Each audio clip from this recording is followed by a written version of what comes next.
이어서 경남 소식입니다. 식목일인 오늘 경남 지역은 오전까지 10에서 60mm의 비가 더 내리겠습니다.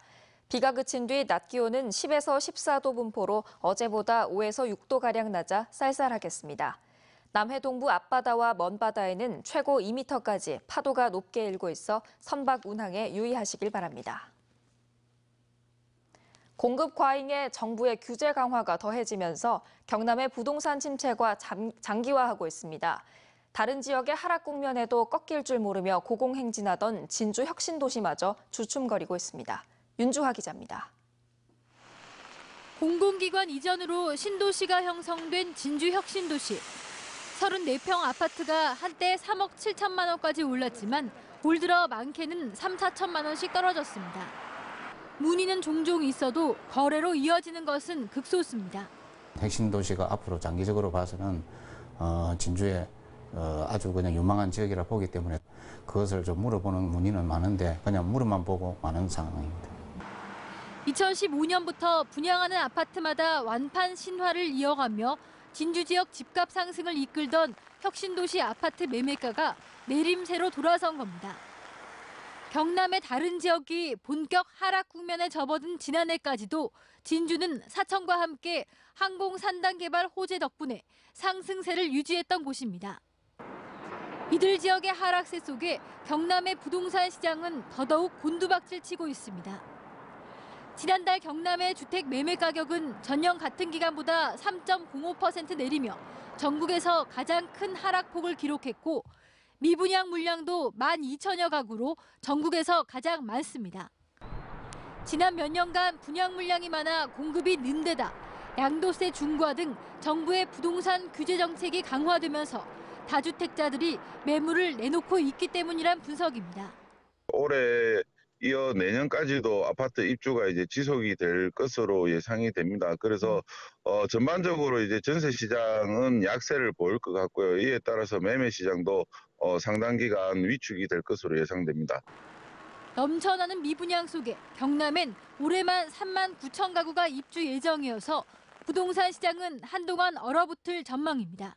MBC 뉴스 윤주호입니다.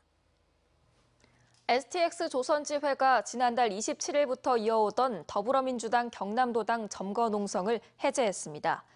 STX 조선지회는 6월 지방선거를 앞두고 있는 더불어민주당에 책임 있는 역할을 주문하기 위한 선조치라고 해제 이유를 밝히고 지난달 26일부터 하던 전면 파업과 노숙 농성은 계속 진행한다고 덧붙였습니다. 경남에 있는 정부자치단체 출연 연구기관이 기술개발 투자 유치를 늘리는 데 힘을 모으기로 했습니다. 경상남도는 어제 도정회의실에서 정부 출연 연구기관 14곳과 지자체 출연 연구기관 5곳 등 연구개발 책임자가 참석하는 출연 연구기관 협의회를 열고 앞으로 신기술 정보 공유와 공동사업 발굴에 협력하기로 했습니다. 또 전기, 전자, 조선과 소재 부품 융합 등 2개 분과위원회를 구성해 분기마다 정기 모임을 열기로 했습니다. 경상남도 기능경기대회가 어제 창원 폴리텍 7대학에서 개막식을 열고 닷새 동안 일정에 들어갔습니다. 창원과 진주 등 4개 시군 7개 경기장에서 열리는 이번 대회엔 기계 설비를 비롯한 45개 직종에 494명의 선수들이 참가해 그동안 갈고 닦은 기량을 겨룹니다. 한편 대회 기간에 초등학생을 위한 올림피아드와 드론 날리기 대회, 기능경기대회 역사사진전 같은 다양한 행사도 함께 열립니다. 전국 사무금융서비스 노조와 사회연대포럼이 수십억 원대의 부당대출 혐의를 받고 있는 거제수협 김모 조합장을 구속수사하라며 창원지검 통영지청에 고발장을 제출했습니다. 노조와 시민단체는 김 조합장이 부당대출 혐의뿐만 아니라 특정 업체의 일감 몰아주기, 각종 배임 혐의 등을 철저히 수사하라고 촉구했습니다. 이에 대해 김선기 조합장은 수년 동안 사법기관의 수사에서 확인된 혐의가 없었고 노조가 제기한 의혹은 사실무근이라고 밝혔습니다. 경남 비정규직 근로자 지원센터가 어제 창원시 노동회관에서 근로기준법 개정의 의미와 노동조합의 과제를 주제로 토론회를 개최했습니다.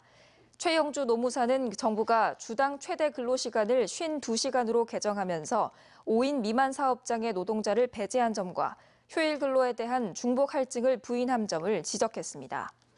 토론자들도 피해가 예상되는 사회적 약자들을 위해 정부가 구제 방안을 마련해야 한다는데 의견을 모았습니다. 창원시는 해제 기준이 완화된 단절 토지에 대해 개발 제한 구역 일부 해제를 추진한다고 밝혔습니다. 창원시에 따르면 이번에 개발 제한 구역 일부 해제가 추진되는 곳은 10,000제곱미터 이하 단절 토지 38개소와 1,000제곱미터 이하 경계선 관통대지 226필지 등 모두 14만 3,128제곱미터이며 시는 오는 24일까지 주민 의견을 듣습니다. 이상으로 MBC 뉴스를 마칩니다. 시청해주신 여러분 고맙습니다.